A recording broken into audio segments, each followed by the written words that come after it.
Book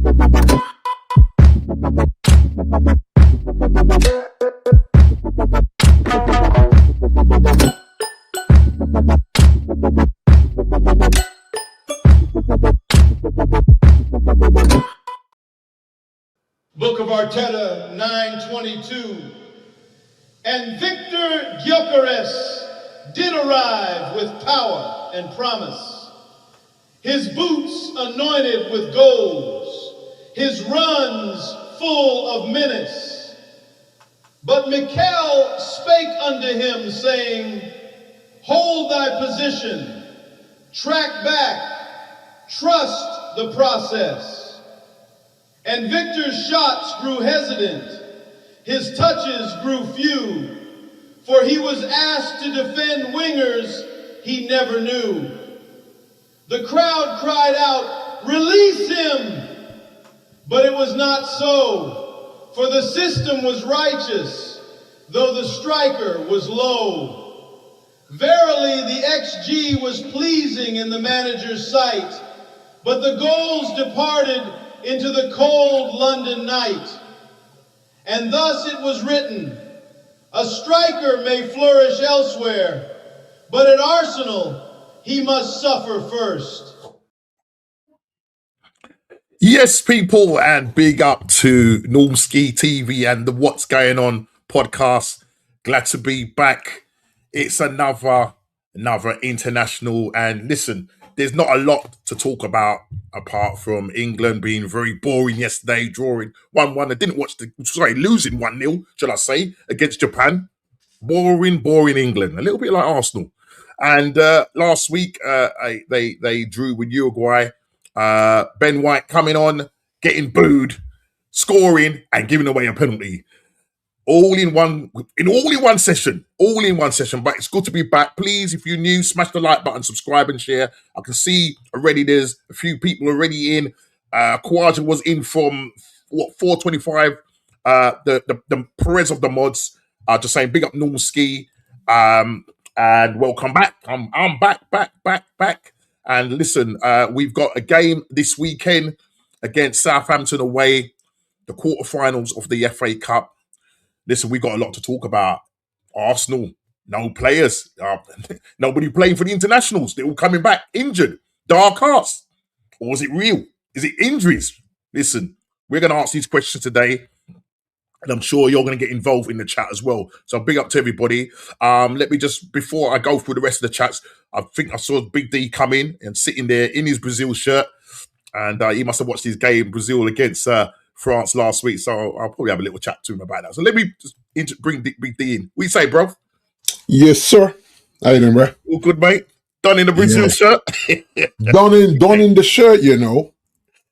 Yeah, man. We've had a 2-1 loss to France and then a 3-1 win against Croatia yesterday. Yeah. I didn't see the game, man. I didn't watch the game. I'm not as I say. What's the word I'm looking for? What's the word? Committed. Committed, brother. Yeah, committed. That's the word. I was trying to find a bigger word, but let's just stay with committed. You know what I mean? Committed. Listen. Yeah, I didn't watch the game. But who scored in that? Who scored in that? Yesterday's one. Yeah. Yesterday. The thing about internationals, sorry, just cut you, man. The thing about internationals, man, I just can't get up for it, bruv. And I big up to Kenny Ken. He loves internationals. Big up to Kenny Ken. He loves internationals, but I find it hard to get it up. Pause. You know what I mean? Just it is hard. I'm not gonna lie. You know what I mean? Yeah, we had Daniel in the 45th plus 2 minutes, assist by Vinicius, and then we had who there now? We had the Brighton brother, is Brentford brother, Eagle. Eagle, yes, yeah, mate. Yeah. He made his debut. He made his debut last week, didn't he? Yeah, and then your brother scored in the Martin Kelly scored in the 92nd minute. Hey, Martin Kelly. Yeah, Martin Kelly scored. If anybody don't know who Martin Kelly is, I'm sure he's talking about Martinelli. Yeah, man, that Gabriel Martinelli. Yeah. Okay, I tell you what, though, he's a different player for Brazil. It's funny. I was going to say that. It's a little bit like Victor Chris. He's a different player for Sweden. Yeah, Graham Potter.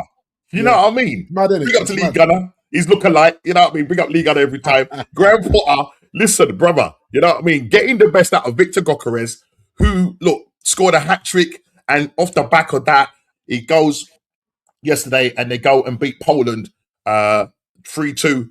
Victor Gyokeres getting the winner last minutes, and listen, mate, he rolls away, giving all of that, giving it that, mate. Do you know what I mean?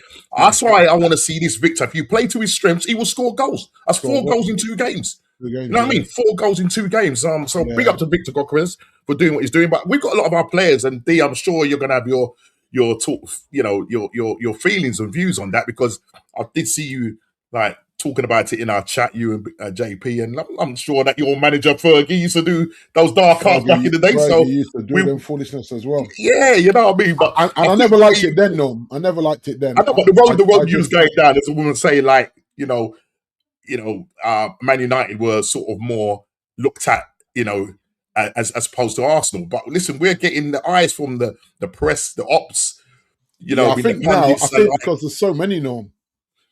I think that's the reason. I think that's the reason. But we will get into that. We will get into that. I'm sure we will. But just before we do, how are you doing apart from football? How's life been? How's it been treating you?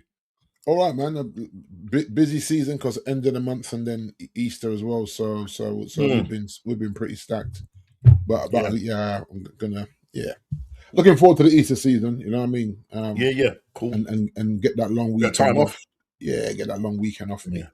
You know, really. Nice one, bro. Nice one. But just going back to the chat. Yeah, big up to Kawaja. As I say, smash a like, subscribe to Normski. Gavin just saying big up Normski. And big up to Kawaja. Kawaja just replying back to Gavin. Should be more likes now. So let's see. There's 10 in the building. I'm sure there's more. Let's get those lights up. Keep up the good work, Normski. I will. 1K incoming. I think 16 away from 1K. Is it, Norms? Yeah, 1-6, brother. You know what I mean? So I have to make sure that my people are all subscribed, you know. I'm going to reach out to them. Talk to them, brother. Hey, big up Jez like every time, man. Yeah, they watch it. Listen, tell them to start watching. Tell them to hit the subscribe button. Exactly. Also, smash that like button. You know what I mean? Big up to Jez all the time, man. The Godfather, as we know it, man. The Godfather. And Kwaja just recognizing Jezza, the legend. Good evening, buddy. Subscribe to him. His channel is there. So that's his link in the channel. Please subscribe to Jez. And Jez just saying, evening, mate. But you saying that to me? All right, he's up. Smash the lights up. That's just me just coming in. I thought I'd just interact with the chat whilst waiting. Kwaja. Yeah, I'm going to take my time, man. Take your time with it. You know what I mean? All of that. Yeah. And Gavin just saying big up to Jez. Just me again replying. Jez, back to Gavin. And Jez are just saying evening, Norms, and big up to you, mate. I meant Norms. I know. Norms. He called me Norms. Nah, Norms, bro. I know, Jez, man. I get it, bro. You know what I mean? Stay off that red wine, bro. Not really, man. Right. Big up to you. Perfect intro to the start. The What's Going On show as always. Yeah, listen, man. I had to do it, man. I had to do it. After seeing what Gok is doing, he needs to start doing this for us. 7 games. 7 cup finals. 7 cup finals. Can we get it over the line? Well, with the injuries, I don't know, but we will be talking about that. Victor Gyokeres sent Sweden to the 2026 FIFA World Cup. Arteta is the problem. Big up to Arsenal, Jez from Martin Tap. Big up to you, Martin, every time. And Gavin just saying big up to Martin Tap, and Gavin back up. Big up to you, D. He's just saying big up to you. Yes, sir. And Martin Tap back to things. We go through here. Well, you know, we have to recognize. You know what I mean? Yeah, man. Jez just saying evening, mate. Martin Tap, big up D. Kawaja always. JP in the chat, big up to you every time. Big up, lads. Listen to the show while traveling. Great on intro to the show. Listen, thank you, JP. I really appreciate it, brother. Yeah, that was proper, Norms. That was proper, man. Yeah, you put your things in there, JP. You put your stuff in there. I know it was a disgracia what this man is getting, £12 million a year. But I know you think, how can man be paying that kind of money? But it is what it is, man. Quite saying, big up everyone. Good evening to Martin Tap, mate.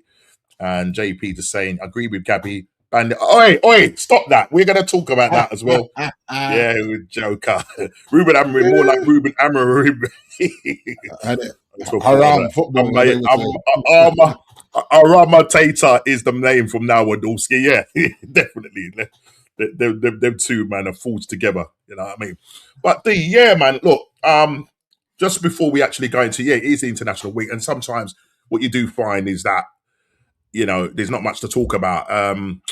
And I suppose the question I was probably going to ask you as well, like, I mean, there's a lot of friendlies. Obviously, there were some qualifying games. Listen, big up to Shane.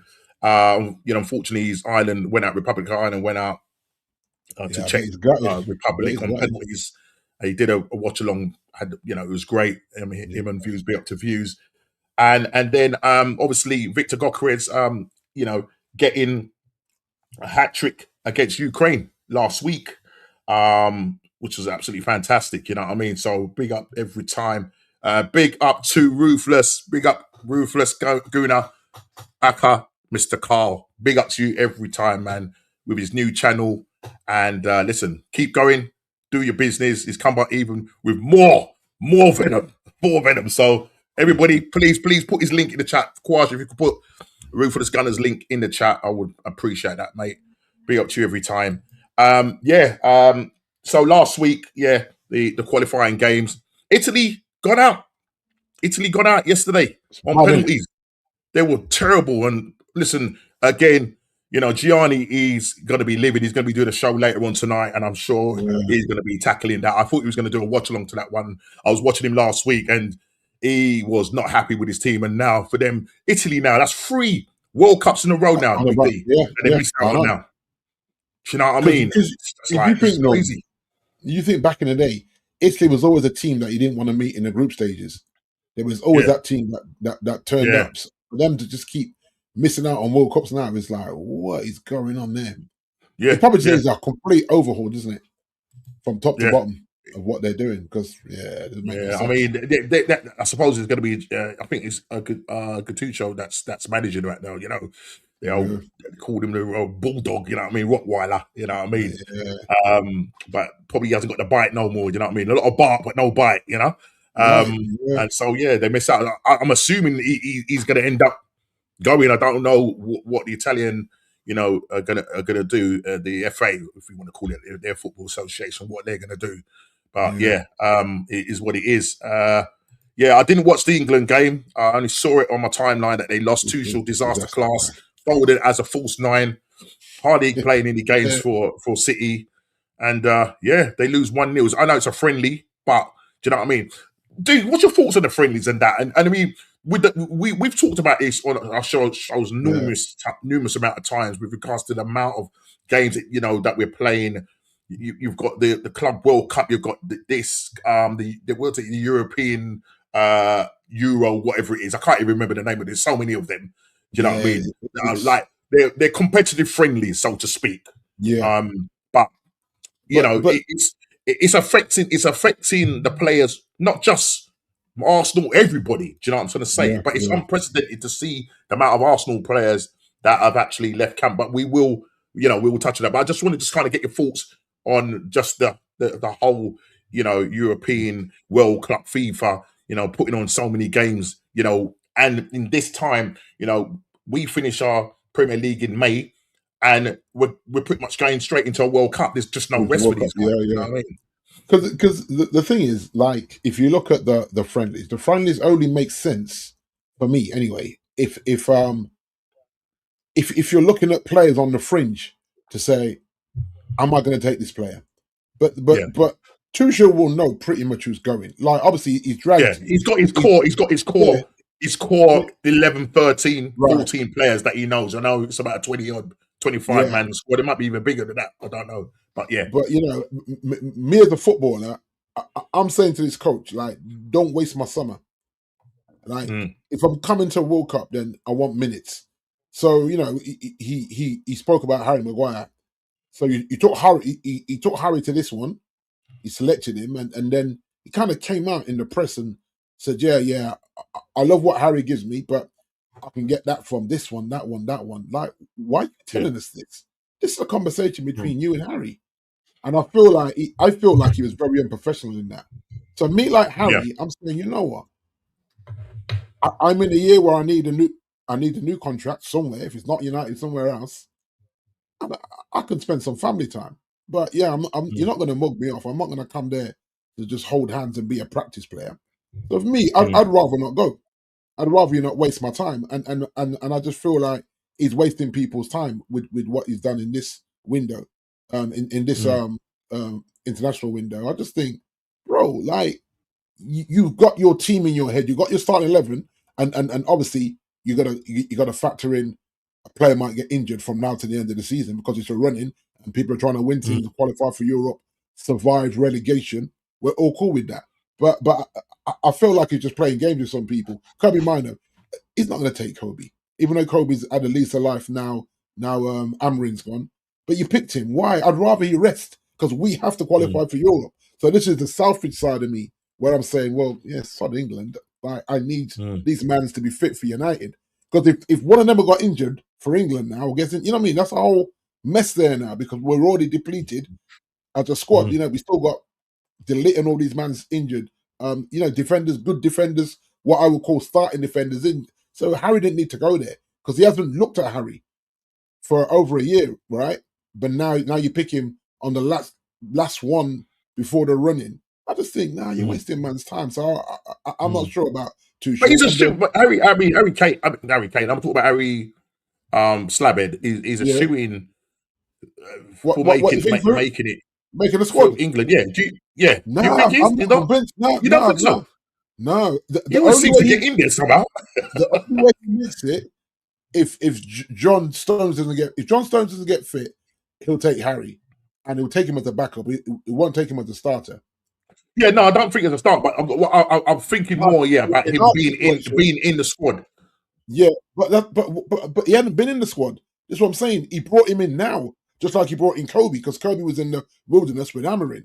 So he picked both of them. This is the first time for ages that we've had Man United players in the England squad in this window. So it's like you're looking at them now. You know what they can both offer. Just go and watch the tapes.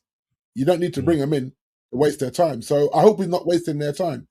That if he's taking them, then they're players that he knows you're going to have to rely on at some point in that tournament if he's really trying to win it. But then with other players withdrawing, some of it is warranted. You know what I mean? But I think, like I said to you guys, when it's so many from your club, it looks a little bit like, this is a dark art going on here.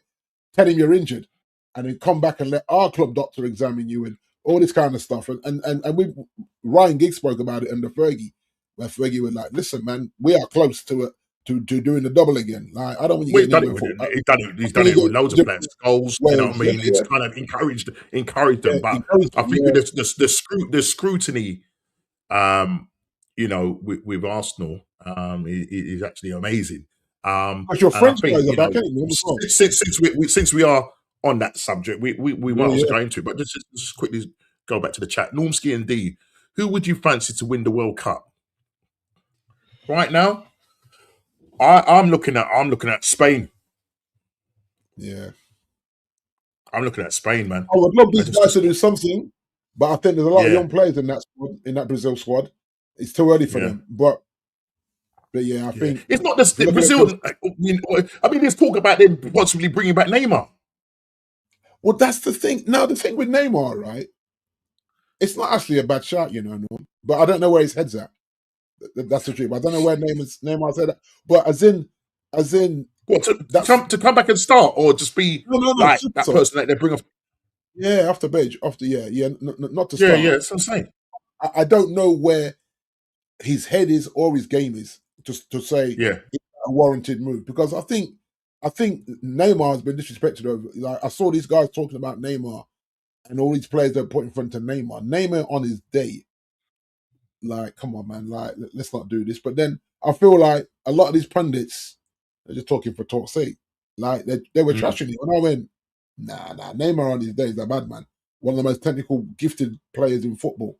But all that's gone on with him, whether you say he's chased the money. I mean, they're all chasing the money now. Let's be honest, Norm. Yeah. We're all holding out for the biggest contracts in the world. Oh, yeah, okay. JP saying, I think Kobe might make the playing, but not. But he's definitely not going to start. Yeah, fair enough, JP. I just hope that he's not wasting the kids' time, because I'd rather them get a summer holiday and be fresh for us to kick on. because we have to qualify. I told you earlier, 3 weeks back. Yeah. It's Champions League or bust for us. So I want these guys fit. You go, Harry's 5th choice. That's what I'm saying. So he might not go. He might not go. Yeah. Yeah. Yeah. Yeah, it was. I agree with you, JP. Yeah, there was no reason to say that. About to sign a 1-year Harry contract. Maguire about to sign a new 1-year contract, 2027. That makes sense. It's got to be on reduced wages, though. You comfortable with that? Yes. You comfortable with that? Yeah, I'm Yep. okay with that. Yeah, because that might be funny. Delit and what's the name can't stay fit norms. Right. Liga. But on the flip side, Quaj is saying, would you sell Maguire in the summer? No, there's no point because it's going to cost you 60, 70 million to replace him. Norm, we ain't got that money.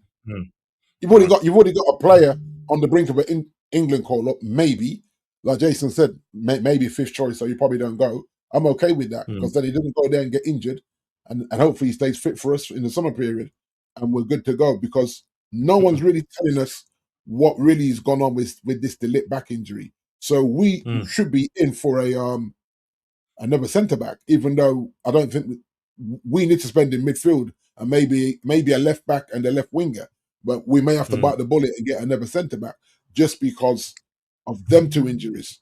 But then with Harry signing that 1-year extension, they'll probably drop him to about 130 a week or something like that or thereabouts, which is cool because like you can't be paying him the 200 that he was on. You know what I mean? I sent JP a video the other day of Man United players for training. If you see the whips these mans are pressing norms, it's ridiculous. It's like, seriously, man, it's unnecessary. Fair play, that, you know what I mean? They're getting paid some mad money. Yeah, if you got it, man, run it, man. Just rolling your Ford Focus, bruv. Why you just, you know what I mean? Just pull the Who used to rock up in a little was it a mini? Like, I can't remember what player it was. Chelsea, Kante. Yeah, it was a Chelsea player, wasn't it? Was it Kante? Was it Kante? Everybody rocking up in the Beamers and the Rollers and the top whatever, man, just rock up in a little humble. I remember there was another player that rocked up in a little jalopy car. I can't remember what it was, but listen, fair play. Do you know what I mean? Yeah, because you can't take the car with you to the grave, man. Do you know what I'm saying? Yes, look, and listen, they're man. But Martin Tap to say, big up the Brazil top. Do you know what I mean? What year is that one? That's it. This is 20. I'm gonna say 2022 because I've got last year's away one. Yeah, it's got the funky sleeves, the blue one, and I'm trying to get this year's one. This year one's like goldest. I'm gonna ask Sheena's bestie in Texas to see whether she can source it in America for me and just hold it until we link. But goldest online, trying to look for the 3XL online is goldest. I'm like, well, I go out there. I know it's out there, but you got to be in the region. You know what I mean? You got to be over there in the region. So Florida, like the southern states, you'll be able to buy it in the southern states. So yeah, I want to link that one. You know what? Yesterday I stayed up to watch Jamaica lose 1-0 to Congo. Missing out on a World Cup spot, you know, and listen, it was cagey.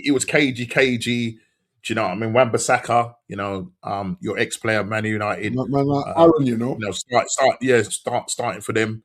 There's a couple of Premier League players. And you got the Wrexham forward. He was playing. He scored in the last game against what was the team? I can't remember the team that they played, but he scored to get to this playoff to get into the World Cup. So lost 1-0. Yeah, man, it would have been so nice. Do you know what I'm saying? To say, look, Steve McLaren was there. Steve McLaren was their manager. He's gone, and then their new manager took over, and they've kind of. Why did he quit this game? Why did he quit before this game? Steve McLaren. Because they lost. I can't remember. I think it was when they lost to who was it? They lost to. I can't remember. Guys, can you put it in the chat? I can't remember. It was they lost out to the team. They lost out, and then he just decided like it was time to go. He wrote written the resignation letter before the game. It was finished. You know what I mean? He had that ready and waiting to go. You know what I'm going to say? But yeah, it is what it is. That's crazy, man. You know what I mean? Neymar or Prime? What are you taking? Neymar or Prime Ronaldinho? For me, it's a Ronaldinho. Yeah, all Ronaldinho. day long, Yeah, all day long. Yeah, that's it. No, no, no, that was no, another no freak of comparison. nature, wasn't it? Ronaldinho. That's another freak of nature, Yeah, man. yeah. I What mean, he this could do in guy. football was ridiculous. Yeah, Yeah, the things that mad he did, bro. technical. Yeah, no, for Yeah, me, it's got to be yeah, yeah, Ronaldinho, man. I mean, listen, Neymar's good in his yeah, prime. He's good, but listen, this yeah, guy, you saw him when, especially, I saw him at his best. yeah. Obviously for Barcelona. And you saw The him things that carry he Brazil did, as well, no, didn't we? We saw him yeah, carry as well, Brazil at yeah, times. You and know what I mean? what this guy could do Um, with a football is he's just ridiculous. You yeah, know what I mean? levels. Absolutely ridiculous. You know what I mean? Levels, man, absolutely levels. And even when they're playing in the legends and that, and watching the legends playing that, they still got it. Yeah. They still got it, Oh yeah, man. You know what I yeah, mean? yeah. They still got it. They still got it. What do you think of Zerbi to the Spuds? Must be getting plenty of to go there. A nice healthy bonus too, lads. Listen, we're gonna touch up on that, Martin. We've got some subject matters lined up to discuss, and we will be looking to you. But look, that is pretty much the internationals out the way. As I say, sometimes obviously you've got the people that need to qualify and get through, and they have done that. But then Yeah. for me, some of the friendlies, for me, for the main players that don't really need to be there because they're looking at other players, then I get it. I absolutely Yeah, get it. Do you know exactly. what I'm Yeah. saying? Yeah, he has bent the organization over. Yeah, yeah. Listen, um, listen, I'm gonna play a little. I'm gonna play a little extract of that, and Listen, I think we'll let's talk about it. So, let's look at the first subject, which is this one. The All right, and obviously Chile might be in the chat. He's never here now to defend his side. I think he's just given up on them. Um, we know it's £12 million, but I just thought we'd go. Can the $12 million man save Spurs? Can the $12 million man save Spurs? And look, mate, I was inspired, Big D. I was inspired, bruv. I was inspired. I was Edit. inspired, bro. I was Lovely. inspired, man, all day. Let me just go back to the chat. Big up, Wahaha. We say, brother. Big up to you, Yeah, my big one. Gavin. Just saying, big up back to him. And Wahaha back. And Martin just saying, big up and good evening to Wahaha. Yeah, listen, man. Yeah. Oh, again, big up to you, Wahaha. I'm hearing. Obviously, they send through emails and that. He successfully came through a number of he's obviously having treatment and stuff like that, and I think he's got about 6 or 7 treatments left to do. But he's not having the reaction as before. He's eating, which is really good. So, Waha, massive thanks for you for each week putting in this link in there and getting some real positive reports back. So listen, we keep praying and making sure that this guy pulls through. As I say, he will be over in the latter part of this year. So hopefully when he's over, I'll be able to catch up with him. Thanks very much for putting that in the chat. I really do appreciate that. Absolutely do appreciate that. And just put in Waha's channel in there. Thanks again, Kwaja, for that, mate. That's the billboard for the. listen, D, you know back in the day, everybody back in the Edit. Edit. yeah. Edit. What was it? It said, The $12 we have million the technology. man. What was We it? have the technology to rebuild. We can rebuild him. That's the one, It's funny childhood. because I remember, watching it, and you remember, like, but that footage, the footage for the crash, the actual, the crash, the plane crash, that's an actual footage. But obviously, he wasn't in there. So they've taken that footage and put the whole thing together and, came up with a $6 million man. But here we have the $12 million man. De Zerbi takes the job, the poison chalice at Spurs. And, and just to prove, even though he's called the 12 dinner, here we go. Elsewhere, Mr. De Zerbi has agreed to become Tottenham's new head coach, a contract until 2031. Big D.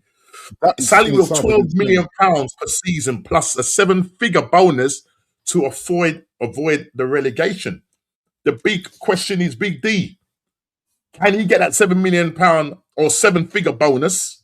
And will he be the man to rescue Spurs? But before you, this might deter your judgment of him, or you might think differently. But I'm gonna just play this quick thing. There we go. Just have a turn off mute and have a listen.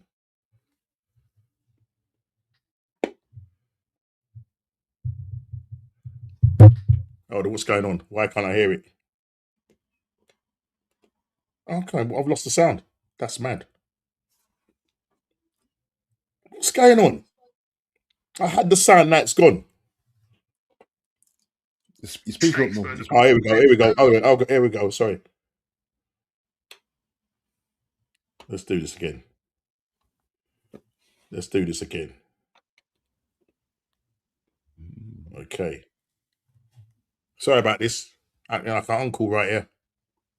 Going to have their pants pulled down and their little bodies spanked blue. What state Spurs have got themselves in terms of having to be held up against the wall and absolutely metaphorically bent over by a manager that doesn't really stay anywhere for longer than 2 years at the best of times. Pay him to be the third highest manager in the Premier League without actually having done that much as a manager. What a state Spurs have got themselves in. I don't know why they want to give him a 5-year contract. I get the fact that you want him for 2 or 3 years. What's the difference between 3 and 5 years? Probably about 10 million quid by the sounds of this particular contract. So they have to get this clown in to fix a problem for the next 7 games and give him an absolute king's ransom to do it. And then guaranteed in 18 months' time, fall out with them. This is Tottenham Hotspur being told what they're going to do by a manager. That won't sit well in the longer game. Their feet are being held to the fire. These are the commercial negotiations that go on inside football, and they put themselves in such an invidious position that they're going to have their pants pulled down. There you go, D. What's your views on Zerbi taking over Tottenham? Listen, he's been already in the Premier League with Brighton. He left there, went to Marseille, and look, he doesn't spend a lot of time at clubs, as you can see from here. These are the times spent at the clubs. So Salso, 36 months. Yeah, proper journeyman. Brighton, 21 months. Obviously, the longest was Salso. Shakhtar, he was there for 12 months. Marseille, 90 months, falling out. Again, he's got this reputation for falling out with players, falling out with the hierarchy. You know, and as you heard Simon Jordan, you know what I mean? They've had their bodies spanked. What are you saying? Do you think that this guy is gonna save, you know, the bacon? I mean, you look at his games. I mean, I saw this stat of the Premier League. Games 70, 126, drawn 19, lost 25, points per game, 1.39, win rate 37%. Don't you think they probably would have been better getting someone like a Sam Allardyce or a Sean Dyche, who apparently turned down an 18-month deal with them. What's Sean Dyche doing? Zerbi, yeah, that's what I'm hearing. Wow. Zerbi obviously is demanding this 12 million. And JP, you came up and said, what has this guy done in football to be the third highest paid? Simon Jordan said it, third highest player paid in the Premier League. Is he the man to get these guys out of a relegation scrap? And if you look, Big D, just before you come in, you can see currently what the table is saying. You can see Spurs' form. They're currently sitting a point above the relegation zone, above West Ham. Yeah. They lost a massive game they should have won, and they didn't. And that was the Nottingham Forest game that they played, that home game. That's now Nottingham Forest doing a double over them, beating them 3-0 at the City Ground, and then going to there and beating them 3-0. Obviously, at the end of that, you know, to do or not to do, had to lose the job. Obviously, he had personal things, issues. His dad passed away, and they announced that he would be going. And then there was a number of, like, you know, managers that were linked with Tottenham. Now we have Zerbi, who is he going to be able to get these guys? Because Tottenham's next game is Sunderland away. West Ham's next game, they play a day before them, is Wolves at home. They could potentially be in the relegation zone by the end of the weekend. What is your thoughts? The 5 years is mind-blowing for me.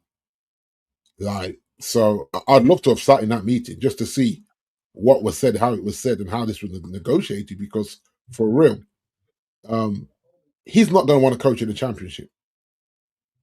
So I don't get where they got to a 5-year contract. And I have to agree with you. Like, go get a person that's used to this dogfight, and like you say, if Sean Dyche turned down the 18 months contract, then there was clearly some madness that was going down there. That Sean Dyche just said, "Nah, I'm not doing it. Yeah, I think you're disrespecting me for what I've done in the game." Because really and truly, has Zerbi done more in the game than a Sean Dyche or a Sam Allardyce? Probably not. You know what I mean? I can't remember if he took Brighton to an FA Cup. I'm trying to remember when he was at Brighton. Did he take them to an FA Cup final? I'm not sure. I can't remember. I don't think he did. Did he? Yeah. That's what I was thinking, but I'm not sure. But I'm looking at it and saying, No, I don't think because I don't think he has. I mean, obviously last yeah, season it was Crystal Palace and Man City. Obviously, Crystal Palace won that game, so I don't think he has that I know yeah, of. But I mean, his win percentage, as I said, is 37% in the Premier League. Do you know what I'm trying to say? So when you look at that, yeah. what I It's mean, a lot madness. of draws there.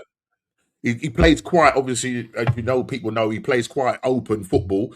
But I think, when he was saying, I'm just paraphrasing what he's saying, that obviously he knows that his main job is to keep, even though he wants to play his kind of football. The other thing as well is that he is quite a person that if you rub up the wrong way, he's going Oh to stand yeah, his ground, and he's going to tell the hierarchy what for. So I don't know whether this is a good appointment or not. He might well get them playing good football, but that could be in the championship, which will probably get them back up. But again, you made the point, D. £12 million. You're paying this guy. I mean, what's going to happen with the players, the current players that are there? Are they going to be sold on? Or are they going to have their wages, halved or whatever? Because there hasn't been anything written in their contract or clause to say that if you go down, because nobody was expecting Spurs to be where they are. where they are. Yeah, Frank, under Frank Thomas, they tried him, and to be perfectly honest, I think at the time when they sacked Frank, I think they were around about the 13th or 14th place in the league, yeah, 14th or 15th, and now they're sitting one place above the relegation zone. So, did they were they a little bit too quick on the trigger to get rid of Thomas Frank, or what? yeah. I mean, the Zerbi ball is very much front foot attacking football, Yeah, we right? saw that with Marseille. He's got quite Right, a high win percentage and with them. and this is a I huge think risk. the biggest win percentage. I think 69 games, and I think he won 39 games of those.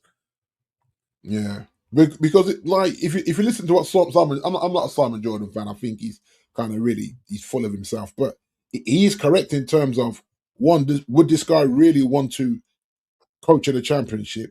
Two, that rock and roll football. Three, the way he gets volatile with the people above him when he Players don't get his own way, and you and the pay them an players as well. extortionate, yeah, but the money as well.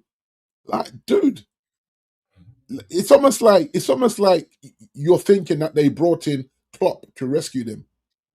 Mm. A coach of that level or Ancelotti. I would get it if you brought in a Klopp or an Ancelotti, and they said, "Listen, man, you're gonna guarantee me 5 years that if we don't work out, you're still gonna pay me up my money." We all know Spurs have got money. Now it's not. It can't be an endless pit because otherwise you Mm. end up like Man United in debt left, right, and centre. But I think this is a huge risk now because if it backfires, if he doesn't get a reaction in the first 2 games, they're cooked.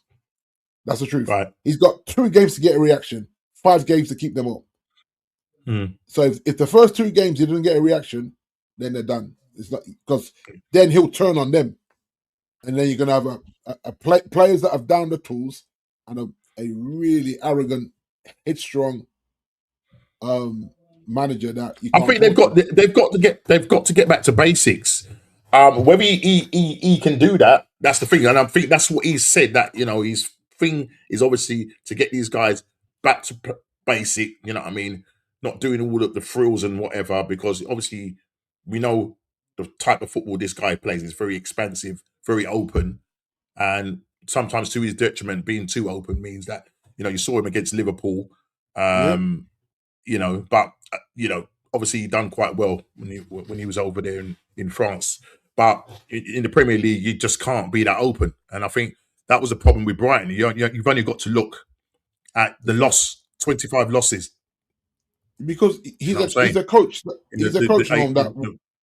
the 2 years that he's been there or so. Yeah, but he's a coach that will try and outscore you rather than be defensively solid. And the way they he'll play the football. He'll play the football that Spurs would want, because that's what it is. Spurs like to play attacking football and whatever. You saw that under Ange, but you saw what happened under Ange. Yeah. Then before that they were going conservative, and a lot of the fan base weren't happy with the type of football that was being played. Yeah. So Spurs is a bit of a poison chalice for any manager going there. Yeah. But I think maybe Sean Dyche would probably have a better chance of keeping. Listen, we don't know. At the end of the day, we don't know. But they're precariously sitting 1 point. And as I said, come the weekend, by the time we come out of that weekend, Spurs could be sitting in that relegation zone. And then I think their next game after that is Brighton at home. Right. And they're not very good at home at the moment. You know what I mean? They are not very good at home. They got that result away at Liverpool. You're thinking, I was expecting them to. Listen, Liverpool just gone up to Swanee at the moment, but I was expecting Liverpool to turn them over. They ended up drawing that game. You know what I'm trying to say? But you're thinking you're playing at home against Nottingham Forest, 6-pointer. Deal with them. They got absolutely slapped at home, 3-0. So I just don't know if there's any guarantee there. So it's how this guy is going to go about making them be tougher to beat. You know what I mean? And rolling up their sleeves now and not stop feeling sorry for themselves. You know what I'm trying to say? So the $12 million man, I'll go back to him. He's gonna save Spurs from going the top. And you know what I mean? Listen, there was, I spoke about it maybe if not last week, the week before. I was saying that with Spurs, dropping into the Championship, a lot of business around Spurs, and people that are connected to Spurs or employed by Spurs, and even the community around that community is going to be very much impacted. You know what I mean? Because the revenues are going to drop. You know what I'm saying? Even though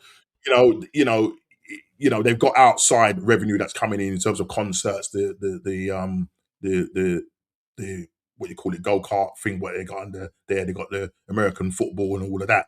So all of that, they're bringing in that money, but to not be in the Premier League, I think the last time, I think it was in 1977, was when they went down. You know what I'm trying to say? So, it's precariously, and so they've tasked this guy, paying him £12 million a year, £60 million after 5 years, plus if he stops them from going down. That's a great incentive for him.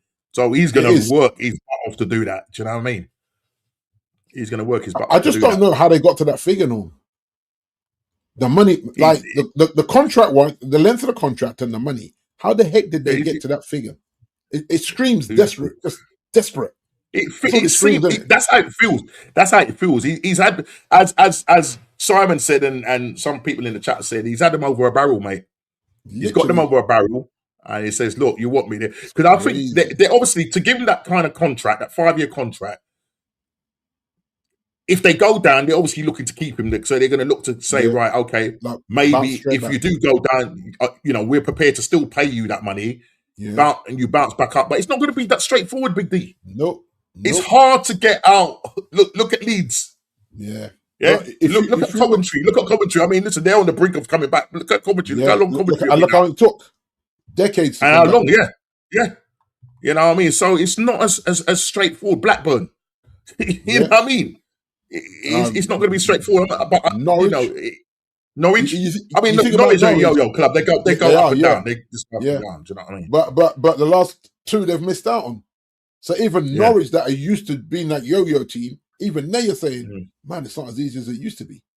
So for me, it's like, don't go down there in the first place, because coming up is like, and they're playing 46 games, including like the FA Cups. You take the FA Cups from that, they're 46 league games. Yeah, playing weekdays and whatever. So they're playing an awful lot, almost 10 more games than the Premier League. I'll tell you, half of that squad won't be up for that. I'll tell you that now.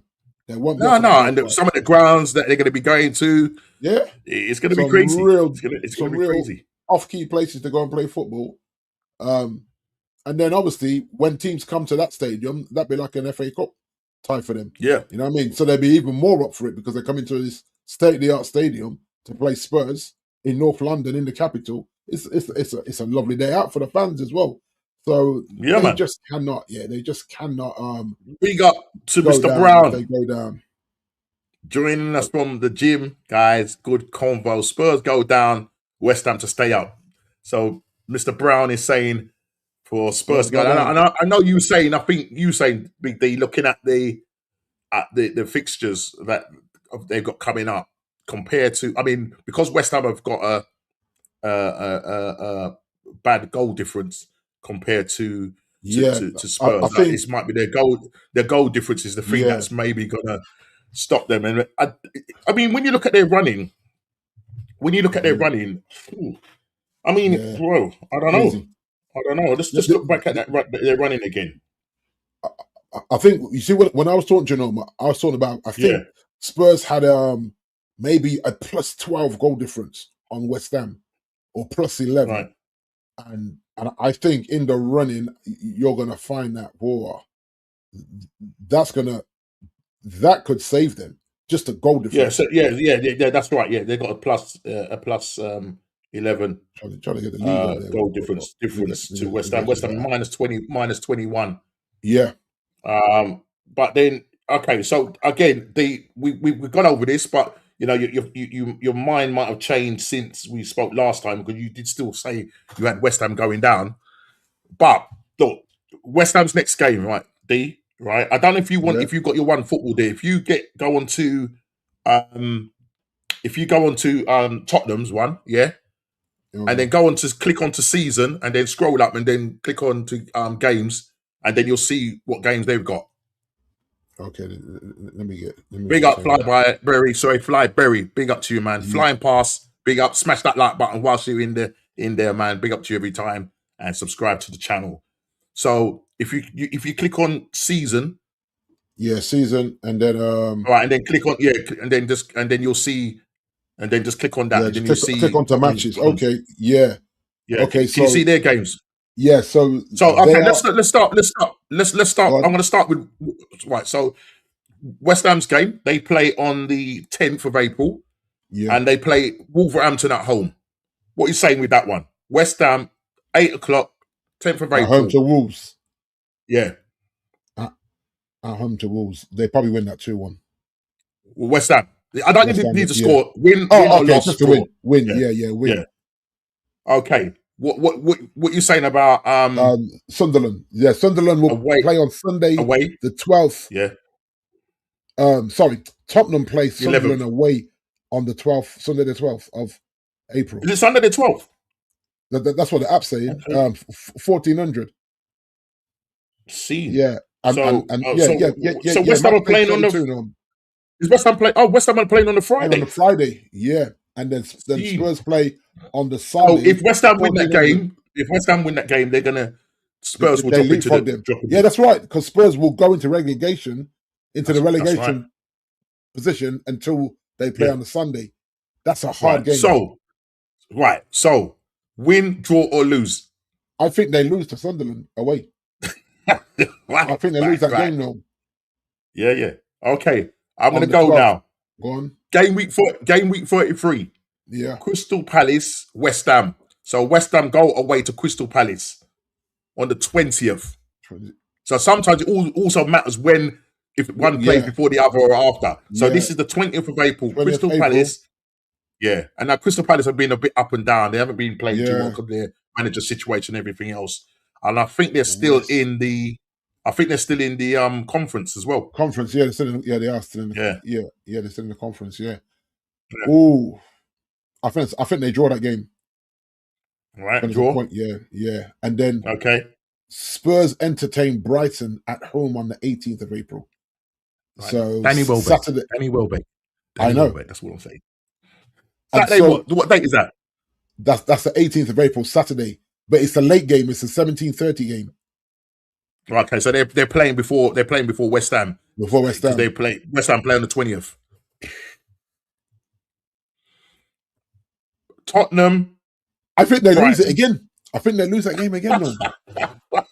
Because Danny's Hey, on mad not form, only you know. listen, no, listen. Not only that, Big D. No, listen, D. Think about it. Think about the incentive for Brighton. Who Yeah, was their manager before? exactly. So they go. I'm telling you. Yes, Junior, big up, man. Big up North, Junior, that's man. Every wild. time, man. Big up, man. Big up Oh to my you, gosh, what bro. happened there? Oh, hold on. That just messed me up there. Sorry, Noms. Wait, yeah. It just threw me off. Sorry. Sorry, guys. We need to know whether Spurs are going down. So, guys, keep up with it. And by the end of it, if you know what the points tally is, based on what we've just talked about, put it in the chat. Yeah. So far, right, we've got Spurs losing back-to-back games, Back-to-back games. West Ham winning against Wolves and drawing against Crystal Palace. Okay. The next game, D, West Ham at home to Everton. Now, Everton, they're quite good away from home. Might be a tough game. They're actually But better away from home than they are. I think it's a draw. I think it's a draw there. Yeah, I feel that I as think well. another I draw. think they draw that. Right. Who have Tottenham And got? then Tottenham go away to relegated Wolves. I'm mauling you. They have to win that game. Has to be a win. They have to win the game. But Yeah. the thing about Wolves, they got nothing to lose. Nothing to lose, I know. Remember, we went there and drew 2-2. Okay, I'm gonna say they win that game now at Wolves. Who? Tottenham. Okay. I think, Well, fair play. Yeah. I think they win that Okay. game. Just to make it interesting, Right. I think they win that game. Right. Okay. So that's Saturday. That's 3:00 Saturday, the 25th of April. Yeah, that's the same time West Ham are playing. So okay, The so 3:00 kickoff. Yeah. so both fans Right will be there. on their phones, just checking the score and all that. Yeah. Very Yeah. intense game. Match day 35. 35. Brentford against West Ham. Brentford at home. Saturday, the 2nd of May. Or it's the 2nd of May. I don't know if it's Saturday, but it's the 2nd of May. I think it's a Brentford win. I'm going to go draw. Win. Yeah. I'm going to draw. Yeah. I'm going to draw. I know it sounds as if to say it. I really do think that West Ham will draw that game. Right. Especially if they've got their nose. Especially if they got their noses ahead. Right. Yeah. Yeah. Okay. What's Chelsea's next game on the either the 2nd or the 3rd of May? So 2nd of May, Saturday 2nd of May, lunchtime kickoff. Remember the pressure of that already. They're away to Aston Villa, bruv. They're away to Villa. They're cooked. Talk to me. They're cooked. They're not beating Villa. What we doing here? What we doing here, people? They're not beating Are you Villa. following this? Are you following this, guys? Are you following this? Are you following this? So based on what we've said so far, Spurs are going down, right? They're not. Spurs they're are not going beating down. Villa. Because remember, Oh, here we Villa go. are pushing Here us we for go. third, Norm. Oh, there you Villa go. are pushing There you us for go. third. But Villa kind of dropped up a little bit, but you know what I mean? How far behind are Villa behind you? At 1 point. Oh dear. Oh dear. They're 1 point behind. That's, Okay. You know what I'm saying? Okay. Well, Yeah, I'll get at the that. moment. I hear that. At the moment, yeah. So a lunchtime kickoff away to Villa on the 2nd of May. Yeah, I think they lose it. Oh, brilliant. Thank you, Flyberry, man. Thanks for doing that for us, right? So far, hey, bro. Oh, here we go, people. West Ham, Arsenal. Now, if Arsenal got the league wrapped up, and I say a massive if, we got the league wrapped up, yeah, I think we're going to put our reserve team. The fans will be going nuts. Tottenham fans will So lose this their minds. is what I'm going to say. This is going to be a tough game because West Ham could be fighting for their life still. It's not going to be an easy game. I think we'll go there and get a draw. Arsenal get a draw at West Ham. Okay. That's match day 36. On what day? 10th of May. Okay, on a Sunday. So they play on the Monday. Spurs at home. So Monday night football under the lights. Yep. Spurs leads. That's a 6 What do you points. reckon? I actually think Spurs win that. I think they win that. Okay. Yeah, I think they win that. Flyberry, are you getting this? Because I want to see the end result. So remember, I said West Ham, Arsenal draw. 11th of May, Monday Night Football at home. Yeah. Yeah. And you're saying Spurs to win that, yeah? I think Spurs win that, yeah. Okay, here we go. This one. Newcastle, West Ham.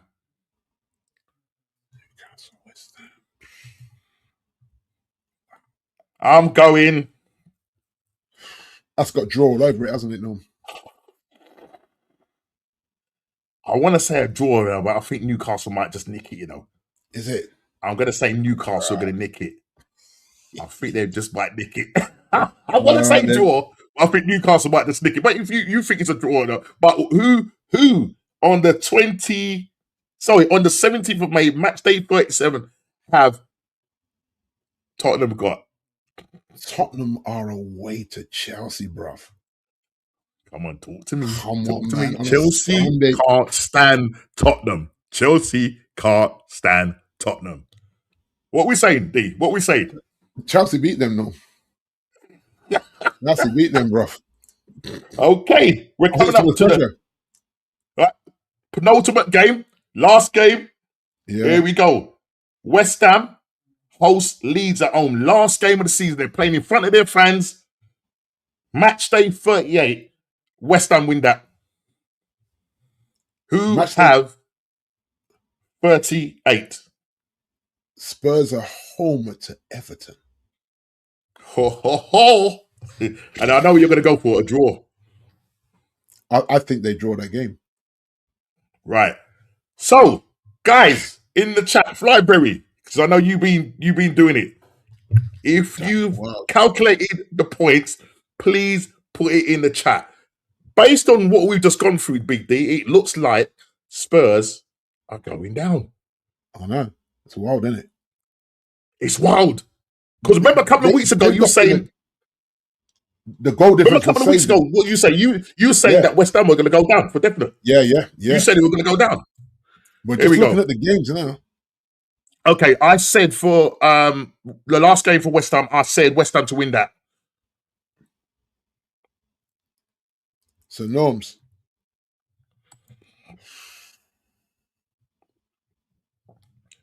I can see that Courage is not biased. I just look at Chelsea away, Villa away. They're tough games. Sunderland away. Yeah. Brighton at home is not an easy game. I'm telling you. But Flybury is going to reveal to all. Big up Flybury, man. Big up to you, man. Let's reveal it. What is it in the end? So here we go. To save you. So Flybury is basically saying, let's put that on the screen. I think that it makes it 10 for West Ham and 7 for Tottenham. Wow. So add that to the final score. That feels right, doesn't it? That feels right. As in, that feels right in terms of, current form and or lack of form. That feels right, my brother. But Norms, hear me out on this one quickly. Do we factor in the new manager bounce? Does he trigger them mentally? But I think at the moment they're mentally shocked. So does he trigger them mentally? That games I'm saying they actually get it done. You know what the key game is, D? The key game is this is next week, not weekend coming, the following weekend.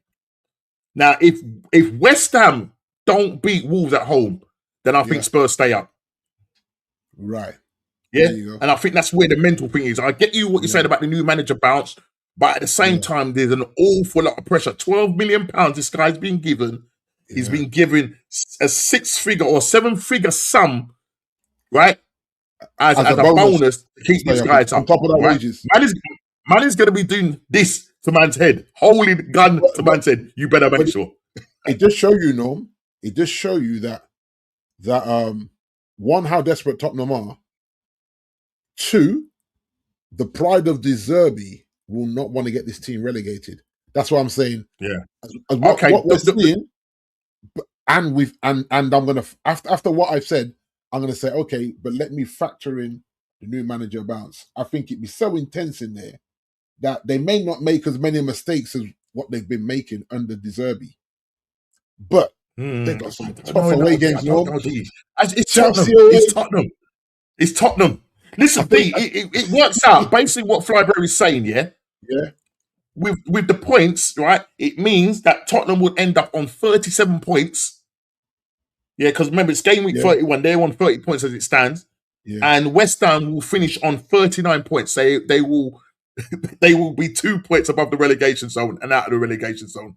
Wow. That's how close it is, people. That's how close it is. And you know what, Norms? That's how you want it as well. Mad. For me, Huh? that's how you want it. That's how you want it. Yeah. As in, Oh, it's going to be. Listen, it's you going to want be. a I'm going to be relegation watching that.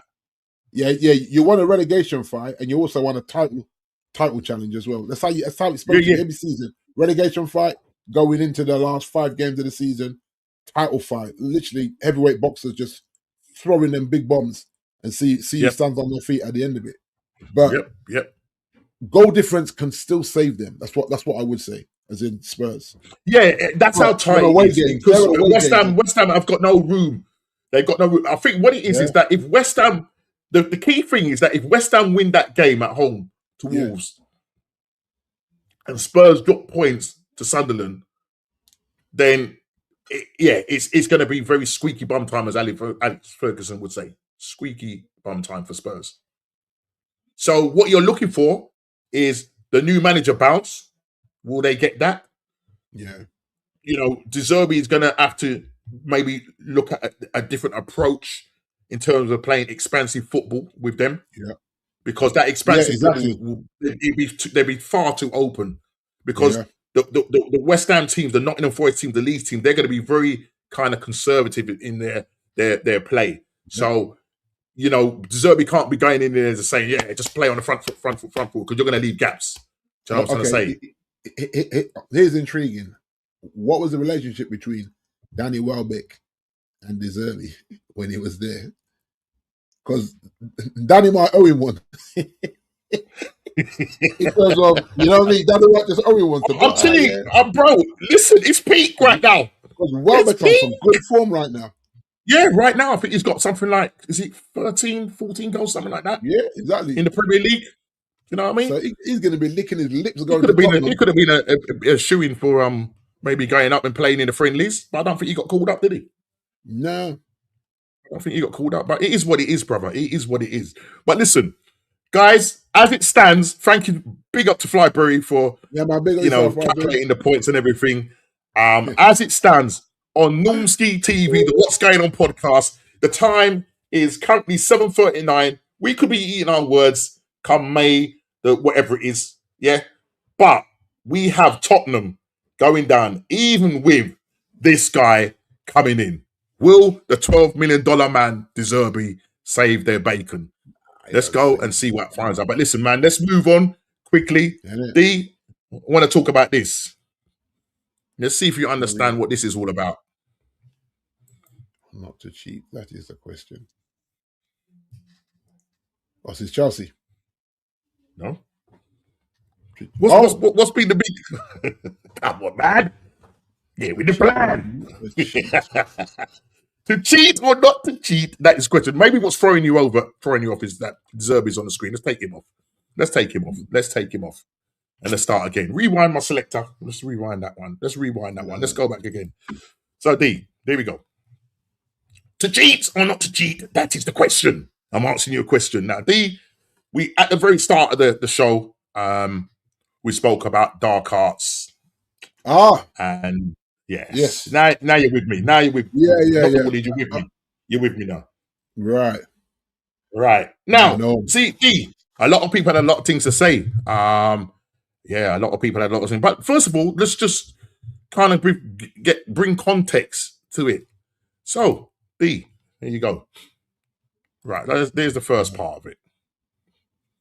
So I just think almost 11 internationals are pulled out. And the question is it real injuries or is it dark arts from Arsenal? Now, a lot of pundits, a lot of the oppositions, journalists, you name it, they've been coming out. A particular person, first of all, just before we go into and pick out that person, you know, you've got the players that have withdrawn. As they obviously ended up being injured, and that was in the Bayer Leverkusen game, and he didn't feature in the Carabao Cup final. Gabriel Mangalides, even before they went off to internationals, he's carrying fatigue. I think it could be fatigue, carrying some knock. William Saliba ankle. We knew that from the time he played for Liverpool, and he's been carrying that injury pretty much the season. Do you know what I mean? Leonardo Trossard again injured. Martin Odegaard showed that he didn't end up going. Ewan Timber didn't again. He's injured. Saka, he got Declan injured in Rice. the game, didn't he? Timber got injured in the game, didn't he? Yeah. Saka, and Rice, Declan Rice, was sent home. They weren't recalled; they were sent home. According to by who? Thomas, by this guy. Oh yeah, I'll bring that up in his statement. I'll bring up his statement. Okay. Yeah, Noni Madueke got injured. He was wearing a knee brace. Some people say it's not as bad as what it looks. And then Pierre Ankipai getting injured for what's the team he plays for? I can't remember his home thing.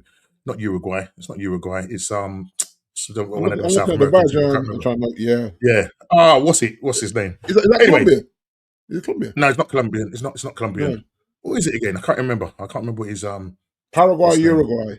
It might be Paraguay. Is it Paraguay? It's not Uruguay. It's not Uruguay.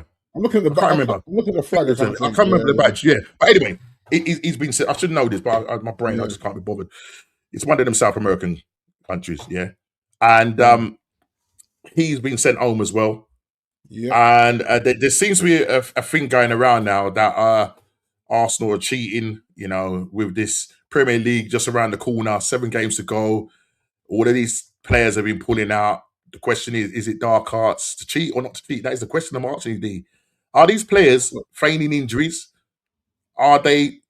I think some of them have gone to their national team injured. I think is it Colombia? It might be Colombia. I'm not too sure. Anyway, I digress. A lot of these players, people are saying they're feigning injuries or whatnot. But a lot of these players have gone under Mikel Arteta. That's a fact that a lot of these players are in the red and have been sent home because, the club doctors for the national team have said, no, these guys are physically tired or in the red, and we don't want to, we need a fit player, not a player that's, playing in the red or is carrying knocks and that. Now, Thomas Tuchel came out in defence of Declan Rice and Saka and said, after they withdrew from the England squad, they said, I have 100% trust in them. They were clearly not fit. So, before they even came, they clearly weren't fit. So they were unfit. And we could see that. We could see that Declan Rice is running on fumes. Saka is not the same Saka, obviously, because of his injuries that he's picked up, the hamstring injury, having surgery on one and picking up another on the other, on the other leg.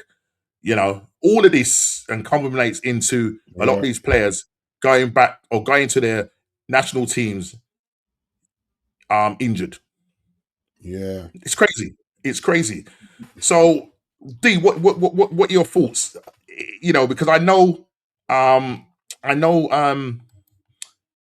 Fergie was thrown and known for this.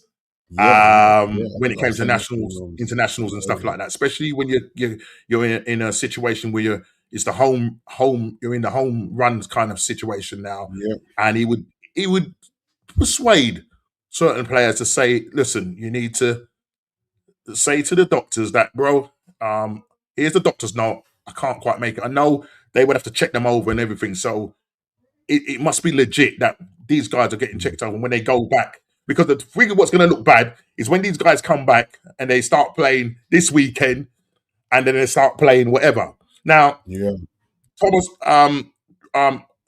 Mr. Gabriel Ablon, if I can say his name, Agbon Lahore, came out and said this, D. I think he can be a bit over top. I don't rate him as a pundit. That's it, Ecuadorian. That's it. Ecuadorian. Yeah. Thank you, Junior. Yeah.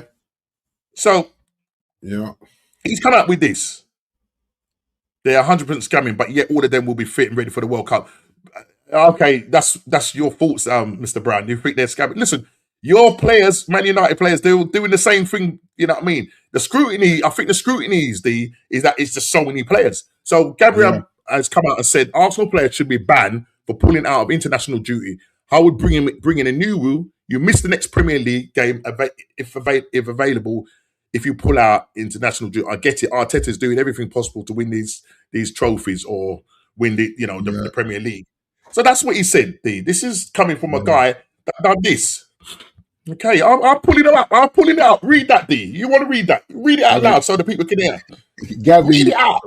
Gavi withdrew from the England squad in November 2011 with a reported hamstring injury, but played for Aston Villa 6 days later. The incident, noted by Sky Sports and discussed on Facebook groups, involved a withdrawal from friendly matches against Spain and Sweden. He returned to action for Villa almost immediately, which has led to him being cited in recent debates about strategic withdrawals from internationals. Says Gabri Agbonlahor. No. Talk to me, Big D. Talk to me. What are you saying? What are you saying? There's always someone that's going to dig up dirt on these guys when these guys come strong with things like that. The internet is undefeated. We know that when it comes to this stuff. This is my thing. I think that the England too did the right thing. I remember in my BT days, I had a policy. I'm sick. I'm going to turn up. And when they say how sick I am, they tell me to get out of there. Go home, brother. You know what I'm saying? So I think them two have done the right thing. They've gone to England training camp. Tuchel said, nah, you're not good to me, man. Go back to your clubs and get some rest, get some treatment, whatever you need. So those two are legit because they've turned up for work and been sent home. I think, obviously, we know Timber was injured before the international break because he came off. I remember that game. So Timber's injured. The Brazilian brother, who I take him at United, Brazil needed him. But he said, nah, I can't fly that way. Because you have to remember, Casemiro's got older legs than him. And Kaz is there captaining the Brazilian team. So Kaz is out handling business. Your guy said, nah, man, I need to win something for Arsenal. So I get the dark arts. Fergie did it. He did it with Paul Scholes. He did it with Beckham. He did it with Ryan Giggs for Wales. It's something the managers do. Is it right? Because this is the thing. There's always going to be this club versus country debate. And in a World Cup year, I think the coaches are all saying we need to work with the players, especially in this last one. Players were not quite sure about on the brink. Now, I don't think any of these guys were on the brink. I think all your guys are shoo-ins for their national teams to go to the World Cup. So in terms of that, none of them need to be seen. You know what you're going to get from Declan Rice. You know what you're going to get from Saka. You said earlier on, sorry to cut you. You said earlier on that some of these guys or these games, these friendly, especially the friendly games, are just to maybe just look at other players, fringe players. Fringe players. You know what I mean? And so, does Declan Rice and Saka really need to play? You know, exactly. Ben White, after so long being, you take a look at the England side. You know, I mean, he's coming. Do you know what I mean? He's got booed because obviously the stuff that went on with him and the England coaches and stuff like that.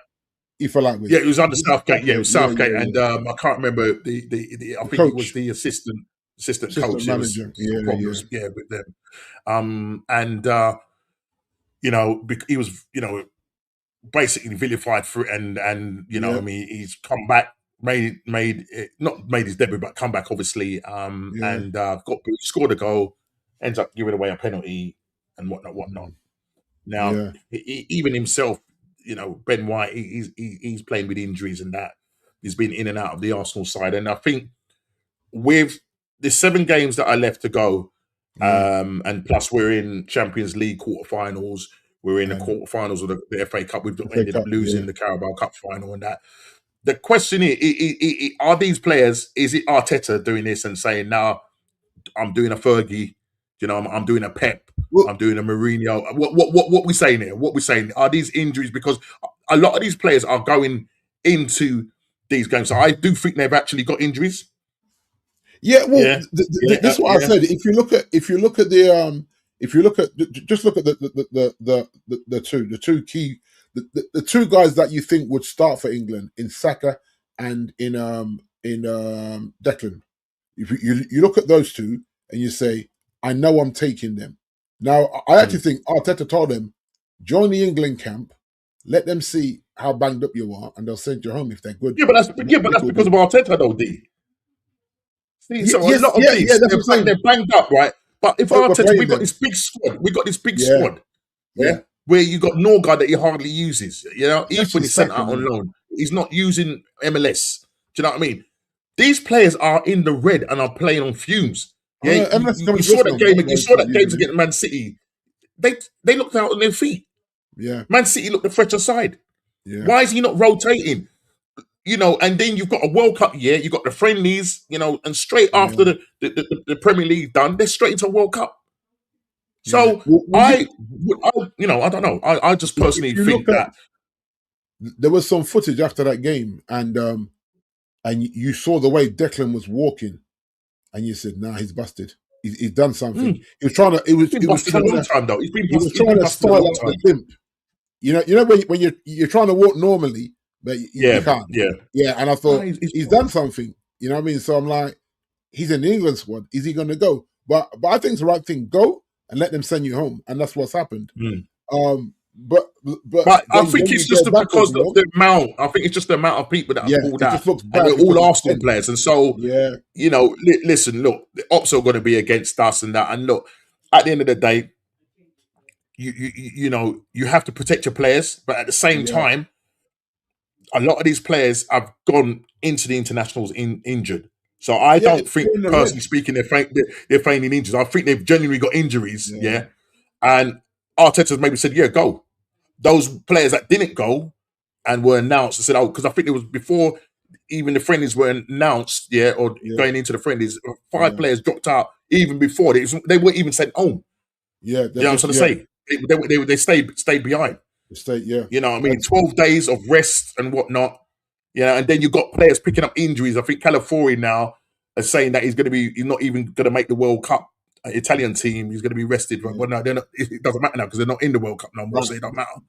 But here's the thought: if Arsenal had beat City in the League Cup final, is this highlighted as much? Well, this is it. I don't think it would be. I don't think it would be. That's what I'm saying. So we're a bit of a target, yeah. But am I feeling sorry for ourselves? No, because I feel that the way Arteta has run these guys into the ground, he's the biggest problem. Yeah. He's the biggest problem because he can or should have rotated. No, he's not. He's not using it to the best of his ability, and because of that, you know, you got Zubimendi who's played over 3,000 minutes, and you got a Norgard who's probably played one. If you count all his minutes up, maybe equivalent to maybe 1.5 Premier League games. Yeah, that's ridiculous. You bought the guy for 10 million, a sensible buy, and the guy can't get a game. Well, if you bought them, why didn't you trust them? You sent Ethan, who's scored for England, scored for Marseille. What we're doing here? You got Max Downham. Yeah, why didn't you use him in the Carabao Cup? He's scoring in the under 21s against Portugal, scoring blinding goals and stuff like that. Yeah, he's got to use the squad. Yeah. So genuinely, I think these players are injured. Right. And now we've got 7 games, including. Sorry, go on. No, it just showed the immense pressure that Arteta's on to deliver something. Yeah. But then what it does, it just magnifies the spotlight on you guys. Things like this, everyone gets hurt because if 8 of them 10 play in the FA Cup game, people are gonna lose their minds. Yeah, it's going to be. Listen, this weekend's going to be interesting. This weekend's going to be interesting in terms of the fields. Yeah. The pundits going to lose. You know, I can guarantee you, come the 12th, he's going to have a pretty strong side or 11th, strong side when we play Bournemouth at home, 12:30 kickoff. Yeah, I can guarantee you that. Yeah. I mean, the likes of Eze, he probably won't feature because obviously he picked up that calf injury, so I don't think he's going to feature. Odegaard is supposed to be back. Right? Yeah. Odegaard should be back from what I understand, for the Southampton game, and I'm hearing that Timber's going to be back for that. So that's what's been said. But these guys didn't go. They didn't go because they were still carrying knocks and stuff like that. Yeah. So yes, the question is it dark arts or are these guys really injured? I think they're really injured. I don't think it's dark cast there. But you know, a lot of these media groups, especially Talk Sport, and you know, they're just looking for clicks at the moment. They're the And worst, aren't they? it's another clickbait thing. Um, um, They are the and worst. when you get Aguilar Hall coming out and saying things like that, as I say, he needs to go and check his history. Check your history, mate, before you start saying about this, getting all hyper and telling that these players need to be. You need to be saying that for the rest of all the other players. Haaland came back. John Stones came back. I don't hear no news about them. You know what I mean? Let's have a fair playing field. I think what makes it look bad, the fact that Arsenal, top of the league, going for a title, you put 2 and 2 together with the amount of players I've pulled out, that's the conclusion that they're going to come to. Yeah. But I genuinely feel that all these players that have gone into this international week, I think they are carrying injuries. So I would have to disagree with Mr. Brown in terms of, you know, we're 100% scamming. But you know, it is what it is. What it is. It is what if I'm reading that right, they're 100% scamming, but yet all of them will be fit and ready for the World Cup. Well, you know, I'm sort of saying. I mean, the thing with the World Cup though, it's still a ways away, and like you said, you've got 7. Well, you've got 7 guaranteed Premier League games. You've got 2 guaranteed. You've got the FA Cup, Champions League. Add those ones. So if we go to the final, that's another 3 games. And then if we get to the final, that's another 6 on that. It's about 13, 14 games. Right. So there's still a lot of football. That's what I'm saying. There's still a lot of football happening before the World Cup. Yeah. So there's going to be players that unfortunately are going to get injured and not make that World Cup either. This is what it is. This is what it is. It's the nature of the sport. You see it in all the big sports, the American sports. You know, a team will get to an NBA final or to a Super Bowl and be losing some key players that got injured. Yeah. Getting the team to the final. So I just think, you know what it is. It's International Week. Nobody's got a lot to talk about, and it's just coincident that, you know, we have all these players out. They've got something to talk about, and it is something to talk about. But what I would definitely say is that I feel that a lot of these players are injured, are not feigning injuries. I really do think they are carrying injuries, and we will see come the weekend when we play Southampton away who's going to be featuring in that game. And then obviously on the 11th of April when we play our home game, first Premier League game back from the internationals against Bournemouth at home. So, you know, this is the run-in now. As I say, we're 7 points, 9 points clear of Man City, albeit they have a game in hand. We play Bournemouth before they play. So we play on the Saturday, early kickoff. And, you know, they play on the Sunday at 2:00. You know, and thanks a lot, Khawaja, for that, man. Big up to you, man. Yes, Khawaja, so it is what it is, right? It is what it is. But I am saying I think that they are carrying genuine injuries, and it's not dark arts. That's my personal opinion. But you can disagree with me, people. You can definitely disagree with me. But let's finish with this one, D, before we end the show, and then end on any other business as well. But this one, D.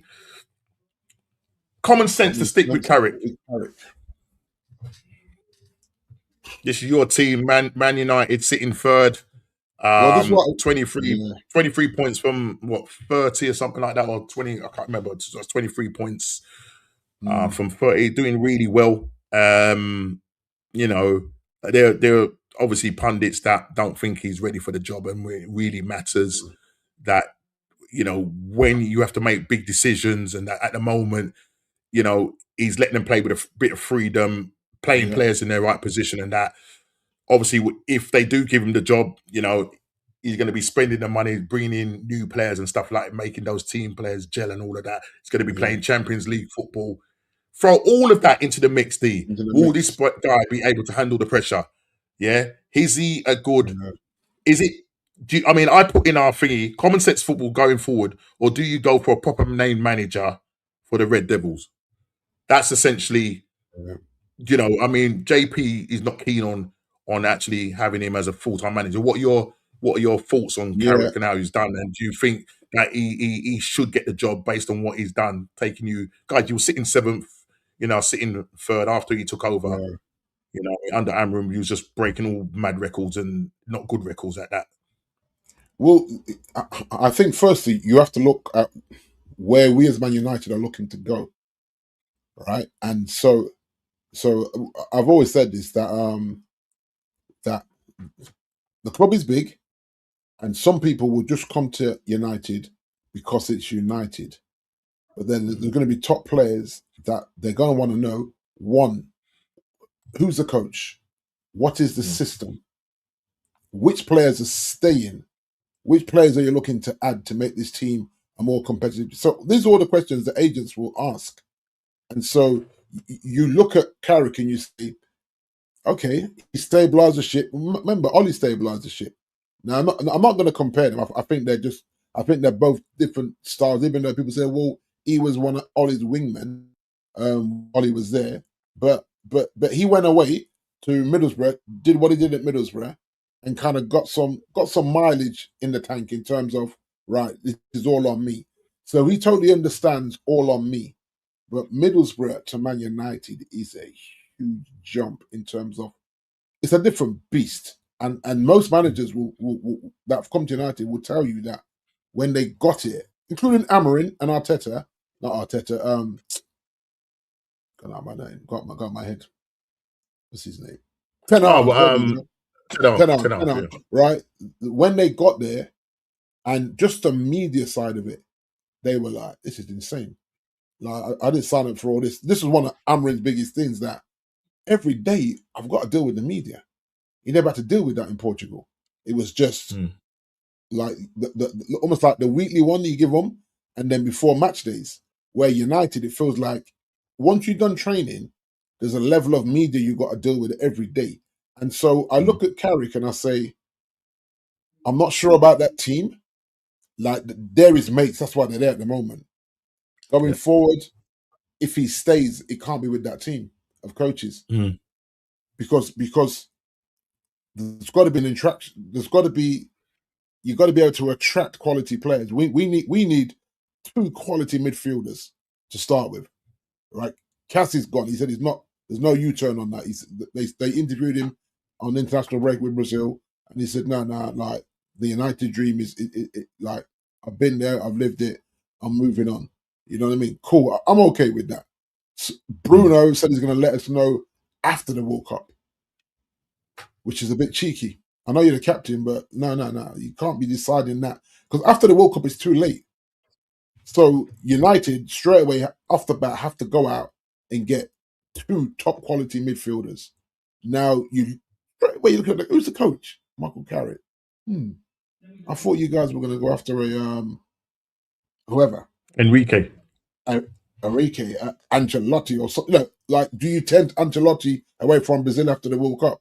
Because I don't think Brazil got enough in the tank to win the World Cup. Not with that young squad and some of the Asian players. I think it's a bit disjointed.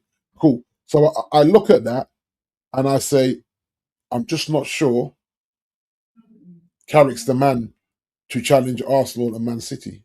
I think it's too soon for him. I appreciate what he's done, but remember he's doing this, Norm, where a lot of pressure has been taken away. Sorry to cut you, D. If I say you did get in a top manager, Yeah. I'm the Man United hierarchy, and I say, Yeah. Big D, you're top coach. I'm going to bring you in. You know, you've won numerous amount of trophies with other clubs and that, and I'm bringing you in. And I say to you, you know, Carrot, you know, has done a great job, but we feel that you're going to take us to the next level in terms of winning. But you know, we'd like you to keep Carrot as like a number two. Would that be something that you would do? So I'm talking to you as if to say, Right. would you accept that, or would you be like, no, you know what, I want to bring in my man, them, and that's it. Well, I think this is a sticking point where the romantic idea of Carrick staying as a number two wouldn't bother me personally. But if I've got a team that I've promised an adventure with, then once you promise your team Maybe it's just a show of loyalty from right. that camp. You know what I'm saying? Maybe. And even if I said to my team, the current guy that's the interim, he's likable amongst the squad. Is it worth us pulling him into our team, and we go with four coaches rather than just the three of us? and the team is saying, well, yeah, it kind of makes sense. Because especially if it's a foreign manager where there may be a slight language barrier coming in. Yep. Because we've seen that. So, and Carrick might think, remember, Carrick wasn't really doing anything. He's just been a family man. Carrick's son is in the academy at Carrington. So he was around because his son's there as well. So it was an easy thing to say, well, Michael's around it. He lives in the city. Well, he lives in Cheshire. His son's at the academy. We need someone to stable it. He doesn't get phased with him, and that's what I do like about him. But I think, just argument's sake, he goes on a 3 or 4 game losing streak, and we got Champions League football. Yeah. Does he unravel? You know what I mean? And I think we can't get this appointment wrong. Whatever we do, it can't be wrong. Now, if you say you're going to get in an Areola or one of their mans, then you might as well keep Carrick. But if you're going to bring in an Ancelotti, Luis Enrique, or I don't even know, I'm trying to think, there's another guy there. Even a Thomas Tuchel, for argument's sake, but now he's signed an extension with England. Oh yeah, I mean, someone threw Eddie Howe at me. I'm like, is Eddie Howe not winning because Newcastle can't spend money, or is Eddie Howe reached his ceiling? That's his level. Well, they found a way around. Newcastle found a way around that, according to JP, right. selling off their. So we'll talk about that. It'd be interesting to see how Eddie Howe does when he's allowed to spend money now. When there's no excuses about we can't spend and buy the players we want to spend. We can't keep the players we want to keep because other clubs can offer them a better contract. So I look at the Carrick thing and I think, I don't know if he's done enough in football to take the helm full time, which is a shame because I think he's a likable guy. I think but I think if we are back challenging Arsenal, Liverpool, Man City, we have to go. We have to go for a top-rate coach and fair play. Who's there? I mean, someone said to me, we should tempt Klopp. I said, nah, Klopp's not going to manage Liverpool, then come to United, because what he did at Liverpool is in that title after 30 years. To jump ship to United, I think the fans they wouldn't forgive him. Yeah, they wouldn't. Yeah, even regardless of what he did to bring that title, but that's the caliber. Carrick's not in that. Literally, I mean, there's some big decisions though, Big D. I mean, there's some big decisions because it could be that Man United show that loyalty and say, just like they did with what's his name, the Norway guy, Oli Gunnar. I don't know. I think they might. Go on. They're not playing Carrick 12 million a season.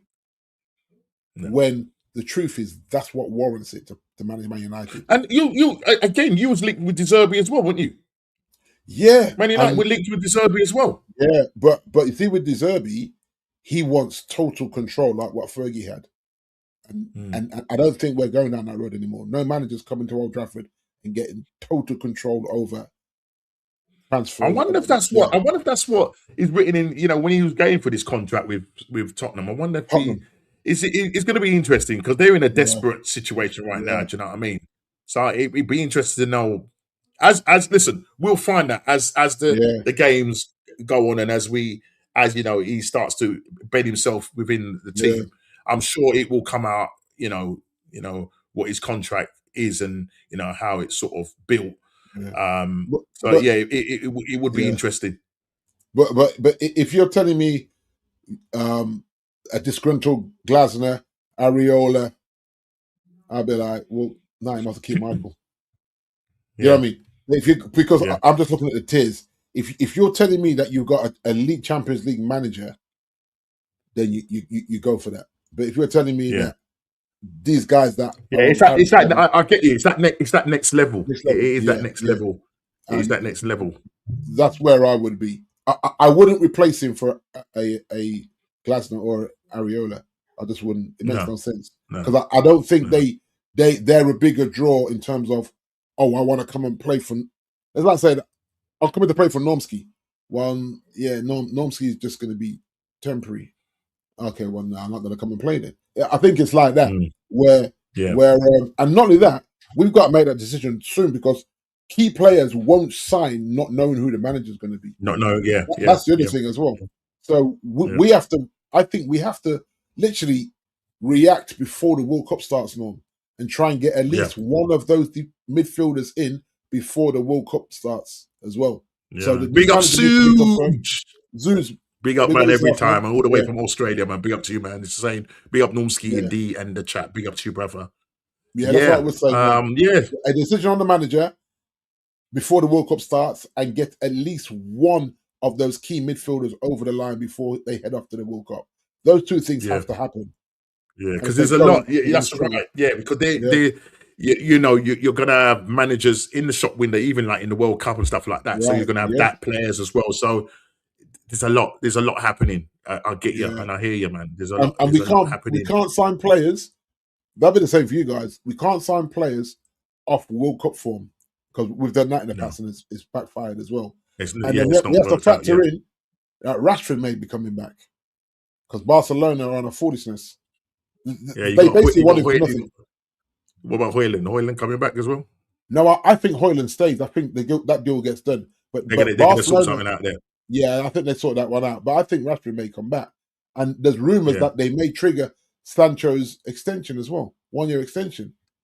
And I'm like, I don't want both of them back because otherwise he walks for a free in the summer, and we spent 70, nearly 80 million on him, and you're going to let him walk out the door for a free. So they may trigger that just because of financials. Just to try and see if they can sell him at some sort of, you know what I mean, decent price. Yeah. Even if you sell him for 30 mil, but Barcelona basically they want to lower the Rashford. I think they agreed 35 million euros. Now they're talking around the 15, 18 million mark, and they want to spread it over 3 years. I'm like, nah, we're not doing that because we need to have money to purchase these new midfielders. That's key. So it's going to be interesting. We've got a lot to figure out in a very short space of time once the season finishes. So. Yeah, bro. Well, listen. I'm worried. I'm worried. Yeah, I mean, I thought I'd ask because, as I say, he's doing well with you guys. But as I say, there are some massive decisions for you guys in the summer to make, and it's who you're going to get in to take you to that next level. Because, as I say, it looks like you've got Champions League pretty much sewing up. Hopefully, and as I say, you know, you're going to have money to spend. You're going to be getting rid of a few players that are on some decent wages off your books, some going for free, all that. So I get that as well. So I thought I'd just throw that in. You know, and I'm sure JP was obviously doing, you know, out and about. He would have been on the show, but he's out and about. But you know, he's also for getting in an elite manager in, or not. I think we have to know, you know, sentiments and stuff like that. But if you do keep him, you're saying you're going to be worried if you do keep him. Is that what you're saying? Yeah, because I'm not sure we're going to attract the players we want to. We just want to, and then what they'll do, they'll go young because they're the players. Hence why we've been linked to your guy that's not getting any minutes there. Miles Lewis Skelly, mate. I don't. That can't happen, bruv. That can't happen. I'm sorry. You know, that can't happen, man. That can't happen. Anyhow, that happens, brother. You know what I'm trying to say? You already got two of our players already. And apparently, can't work. They've spoken to him as well. Apparently, there's been talks, and he's just like, Arteta don't rate me.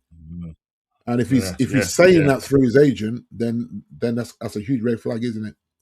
If he's saying that, like, if he's thinking he doesn't see any pathway to regular first team football, then I think he'll go. And you have to remember, if Luke Shaw don't make the World Cup squad, which I don't think he will, you see how injured he's going to be next season, bruv. Trust me. Not to play for. There's nothing to play for. So we know Luke Shaw's MO already. You know what I mean? Predictions for Saturday match. All right, because Kwaja's going for predictions for the Southampton game. He's going 3-1 Arsenal. It's, you know what, it's so difficult, Kwaja, because obviously with the injury that we've got, and we just don't know what team is going to be fielded. It's a tough one. I want to say that we're going to win it, boy, listen, Southampton are playing really well. D, happy for you to take Odegaard. That's from Suge, right? He said he's happy for you to take Odegaard. Odegaard. Well, he's No, been linked with you. He's been linked with you. I So know. Well, this is yeah. this is my worry about what Bruno's trying to do about our letting after the World Cup. We could end up with a panic buy of an Odegaard. I don't want it. Yeah. He's a scrub. And I say his future is very much up in the air. I mean, there's a lot of rumors going around him with regards to his situation with Arsenal. You know what I mean? Not being played enough. So we'll see what happens. He's back, as I said. He looks like he's back. He's going to be back for the Southampton game. I need a performance from Arsenal, especially after that Carabao Cup debacle was not acceptable. Nope. We need to be playing better than that. So Quaja went through a 3-1 away win. I'm probably going to go with I don't want it to go to it because I think at this stage, I don't know if it goes straight to penalties, it goes to extra time. But I'm going to go 2-1. I'm just going to be 2-1. I'm just going to go for the easy 2-1 to the Arsenal, and then see what happens there. But it could go to penalties. You know what I mean? I'm just worried because Southampton have not been beaten at home this year. That's right. Yeah. I was going to say, I think in the World Cup year. I think in the World Cup year, they're just going straight to penalties. I think just because of the too much football. If that's the case, I'd have to check. I'd have to check that. Yeah, check that out. You know what I mean? I'll have to check that out. But it is what it is. But listen, we're coming down, and just want to quickly. Any other business, Big D? I've got to just find this quickly. Suge is going for 1-0 to the Arsenal. It's going to be a dirty game. It's going to be a dirty game. So I'm just on any other business and. Guys, close your eyes, all right, as I share this. Well, no, I won't close your eyes, not yet. What do you think of this, D? And obviously, Ez sends his apology. He said it in our chat. This. Now, it's from Matchday. It's from Matchday. It's from Matchday Central. Now, I'm going to bring up another one from Matchday Central. They have got a blue tick by their name. We've got 56,000 followers, whatever. You know, they've been reporting a lot, you know what I mean? How true it is, I don't know. Is there a possibility, listen, what David Brent, Liam Rossino's doing at Chelsea, you know, saying respect the ball and all of that thing. I don't know. Big up Dr. Seymour, man, but big up to you every time. Big up Norm, Steve, Waja, Suge, and Gav. Big up every time. And Suge just replying and sending back. Big up to the good doctor. What do you reckon? And people in the chat. Look, it doesn't sound far-fetched, no? It doesn't sound far. I mean, he was invited to the Arsenal game, the last game we played at home, and he was invited by Berta. I don't know if I want Cesc Fabregas yet. Yeah, I mean, I think he needs to maybe go to another club before he comes to us. I don't really want to get an ex-player. You know what I mean? Yeah. Some people don't want him. Kenny Ken does not want him. No, big Kenny Ken does not want this guy anywhere near the club. Because he's called him an absolute Judas going to Chelsea and that. But he's doing well with Como. He's applying his trade. And he's going down the right road in terms of applying his trade and stuff like that. They're saying that Chelsea have placed Cesc Fabregas as on their radar as a potential managerial option. And the club have been monitoring his progress for some time and could make a move if Liam Rossino fails to secure Champions League. And that's going to be tough. Again, if you do watch this back on playback, what do you think? Is this something that you would want to see? He's played for you guys, done well with you guys. Is it something that you would be up for? I think this may be the first time I escaped the Matrix and caught a normal stream. Oh, big up to you, Doctor, man. Every time. Thank you, man. You escaped the Matrix. We know about the Matrix every time. Unplug yourself from the Arteta Matrix and you made it to the show. Big up to you all the time. But before you leave, the show is coming to an end. Smash that like button, subscribe and share. I know you subscribe to me, but if you haven't, then do that, mate. I wouldn't want him here maybe as an assistant. Yeah, probably as assistant. Yeah, I'd have him as a number two. I'd have him as a number two. You know what I'm saying? And I mean, he's doing, as I said, he's doing well with Como at the moment. And this one to finish off, and these guys probably going to unplug themselves when you see this one. And again, you may have already seen it. It's been doing the rounds. I saw this on Curtis Shaw. Big up to Curtis Shaw TV. This one. You see them? Right. Look at this. Look at that, D. Ooh. Ooh. And I'm hearing, Firmino. according to Curtis Shaw, he's saying that if that is the case, again, we don't know how true it is, but these are being put out there. Maybe they're just testing the waters. He's got 1 year left. His contract runs to 2027. He's on 15 point whatever million a year. He could end up being on 20 million a year if this is to be true. If this is to be true. Now, if he wins the Premier League, if he wins the Premier League, I'll say to you, well done. Go another year. Go another year and show me that you can retain the Premier League. Don't do a Liverpool. Show me that you can retain the Premier League. Yeah. Most Arsenal cautious fans would probably want to see him say, you know what? I've won the Premier League. I've done my best. I've taken Arsenal as far as I can. And I'm just going to go out on a high. But I reckon even if he doesn't win the Premier League, he has to walk. As far as I'm concerned, he has to walk. But if he doesn't win the Premier League, I've just got this horrible, deep feeling in my bones that they could still keep this guy. Do you know what I'm trying to say? But if he wins it, this could be on the table, D. This could be on the table. A monster contract, 2033. Yeah, if it's true, I'm just you know what I mean, because there's a lot of stuff out on social media, so you know it's doing the rounds. It is International Week, so you have to look at it and bring it up. You know what I'm going to say. Let's just see what the chat is saying. Seth is doing bits with Comar. It'd be miles better than the Tapas Pudas we need. And Luis Enrique, a grade manager, absolutely bang on. Dr. Seymour. Dr. Seymour is coming to us, brother. He's coming. If he's coming anywhere near the Premier League, he's already turned you down. He's already turned you guys down. What, Enrique? Yeah, I'm sure he said he doesn't want to come to you. Allegedly, no, bro. Listen, he ain't coming to you, man. Do the sensible. No, do the sensible thing and stick with. Do the sensible thing and stick with Carrick. Yeah, come on now, behave yourself. If he gets a 3 million war chest, he's coming. Trust me. If they give him the money and they pay him a light 18 million a season, he's coming. Trust me, he's coming. You ain't gonna do much with 3 million. Oh, you just said a £3 million war chest. You ain't gonna do much with a £3 million war chest, is he? 300 million. 300 million. You said 3 million. You said I can play it back in. You said 3 million. You're getting bombed, man. You're getting bombed. That's straight. And we all know it. If Edu was still here, maybe, but Bert has been building Arsenal for post Mikel. Yeah, got to agree with you there, Doctor. Got to agree with you there. Just saying, bless up to Kwaja. Suge says, I swore at my phone and my missus told me to be quiet. I'm sorry. Suge, you know I don't cuss, I don't swear, but you could see the two FFs in front of him. I did say, Suge, cover your eyes. Yeah, if this happens, brother. And listen, big up to Gianni Talks TV. Gianni, listen, man. What I can say is, bro, I'm going to be watching your show tonight. I might even just jump on just to feel the vibes because his team, Italy, went out to Poland. Yeah. Went out to Poland. It was Poland, wasn't it? No, it wasn't Poland, sorry. Was it Poland? Gianni, who did your team go out to? It wasn't Poland.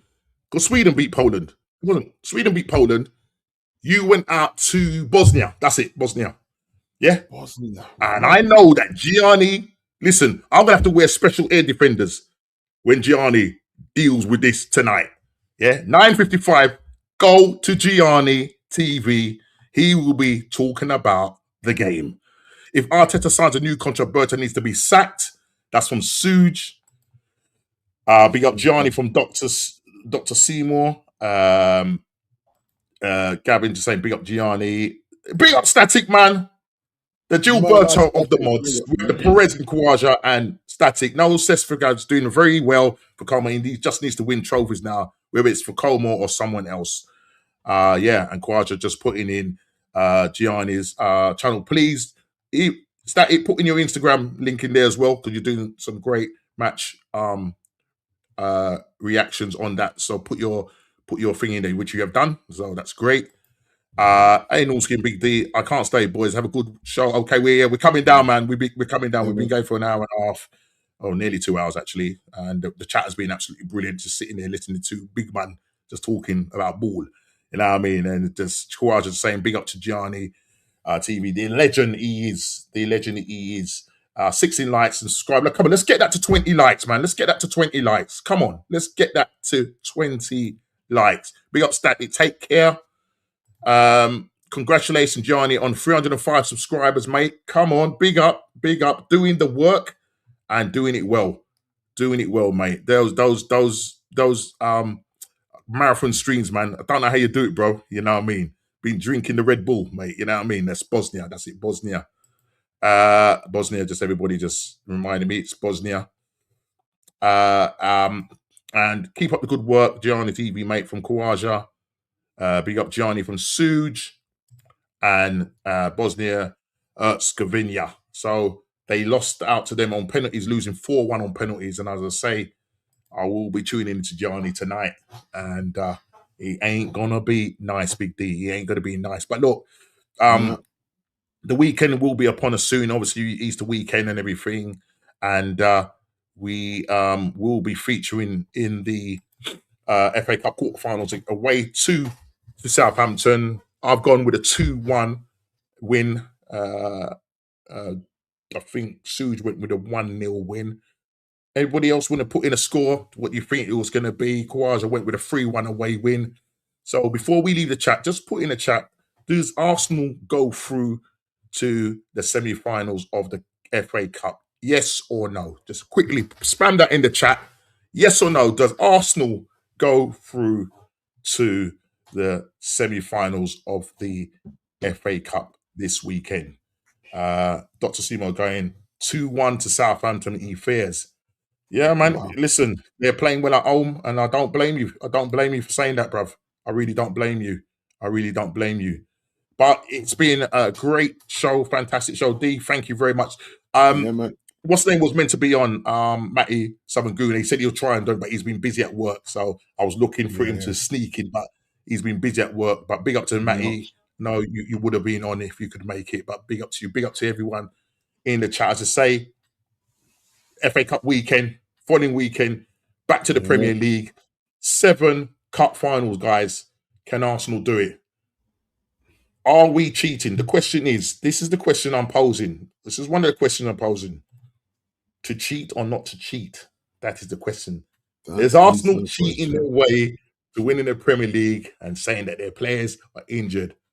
I think their players are injured. That's my personal opinion. I think they're injured. And yeah, Gianni's just saying, Kawaja just saying, take care. Yeah, come on, you Gunners. Sporting Lisbon next after Southampton. Yeah, we got Sporting Lisbon in the quarterfinals away, first leg. Yeah. So there's a lot of football. There's a lot of football to be played. And will this brother save the Spurs? We've worked it out. Big up Flyberry. We've worked it out that based on what me and Big D have said, we marked the time. So go back and watch it earlier on the Spurs segment. We have Spurs going down on 37 points and West Ham staying up on 39 points. Can the $12 million man save this brother? Can he save Spurs? That is the question. But Big D, really appreciate your time.